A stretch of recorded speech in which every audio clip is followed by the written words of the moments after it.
Blade, how about we move on to the character discussion now? Very good. So each week, Paddy and I discuss the characters that appear in our story. Generally speaking, we discuss the Doctor, the companions, and the villains. So, Paddy, why don't you get us started with your thoughts on the Doctor in the Keys of Marinus? I have labelled this story Law and Order Doctor Who because, as you pointed out earlier on, he was absent for 2 episodes, but then the 2 episodes that he returns in, he makes a huge impact in. I think it's great seeing William Hartnell at like the serious side of the Doctor, because as much as I love the gleeful side of things, which he does have at certain points in the story, it's really good seeing him play the character not angrily but seriously, like looking to defend people, looking to defend his friends. And I think those are some of like his finest acting moments as well.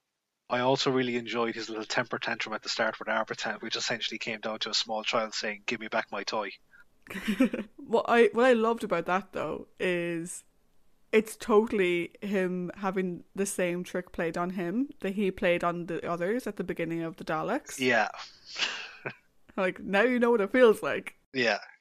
Like just like when he gets into that whole, it kind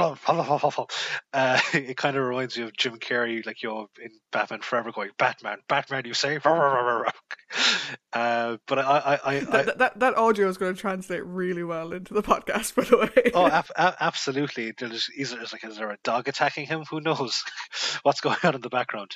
No, but I think especially since Edge of Destruction, and now moving into Marco, and now definitely here, William Hartnell, to me, that he comes across as definitely hitting his stride and becoming more comfortable in the role, at least on screen anyway. Whatever about the issues he had in the background with too many lines or anything like that, he's really giving a really good powerhouse performance in this story, I think.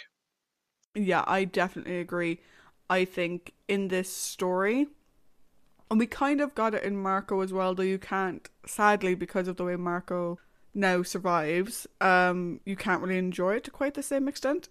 But I think in this story, we really get who William Hartnell's Doctor is.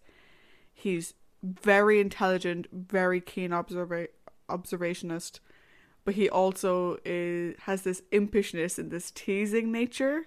Like you see it with Ian at the beginning, where he's like, "Why aren't you wearing any shoes? Why are you wandering with no shoes on?" you know, he knows that Ian gave Susan his shoes, but he says it just to be funny and just to tease them, which is great. But we do also get, like you said, that serious nature, and particularly like when he sat outside the courthouse or the courtroom rather, waiting on news of Ian, and all he can do is